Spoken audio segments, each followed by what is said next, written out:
దారుణం. హనీమూన్కి తీసుకెళ్లిన భర్తను భార్య తన లవర్తో కలిసి అక్కడే చంపేసి జలపాతంలో పడేసింది. ఇక్కడ కనిపిస్తున్న ఈ ఫోటో చూడండి. ఈ వ్యక్తి పేరు రాజా, వయసు 29 సంవత్సరాలు. అండ్ అమాయకంగా కనిపిస్తున్న ఈమె పేరు సోనం, వయసు 27 సంవత్సరాలు. రీసెంట్గానే వీళ్ళిద్దరికి పెళ్లి జరిగింది. ఇది పెద్దల అంగీకారంతో జరిగిన అరేంజ్ మ్యారేజ్. పెళ్లి సమయంలో ఈ అమ్మాయి నాకు పెళ్లి ఇష్టం లేదని, నాకు లవర్ ఉన్నాడు లేదా బాయ్ ఫ్రెండ్ ఉన్నాడు అని ఎక్కడా చెప్పలేదు. కామ్గా పెళ్లి చేసుకుంది.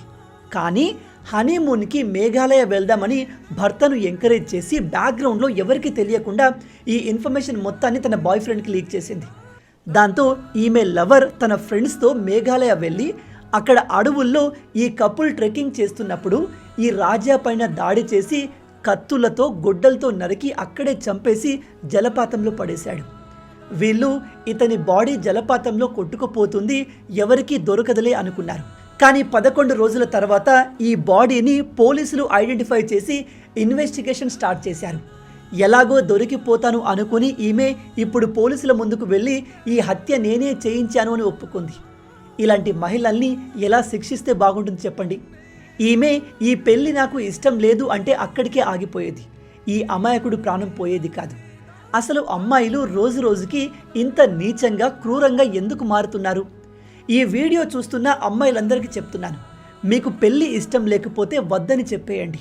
మీ పేరెంట్స్కి భయపడి, మీ తల్లిదండ్రుల పరువు కోసం ఆలోచించి ఇలాంటి అమాయకుల జీవితాలతో ఆడుకోకండి. అండ్ అబ్బాయిలందరికీ చెప్తున్నాను, పెళ్లి చేసుకునే ముందు అమ్మాయి బ్యాక్గ్రౌండ్ని చెక్ చేయండి.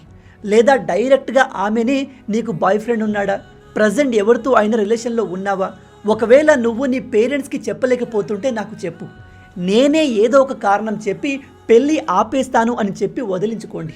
అంతేకాని అమ్మాయి బాగుంది కదా అని కక్కుర్తి పడి ఇలాంటి అపాయాన్ని మీ మీదకి తెచ్చుకోకండి.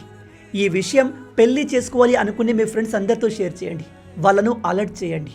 ఇలాంటి అమేజింగ్ ఫ్యాక్ట్స్ కోసం లైక్ అండ్ ఫాలో చేయడం మర్చిపోవద్దు.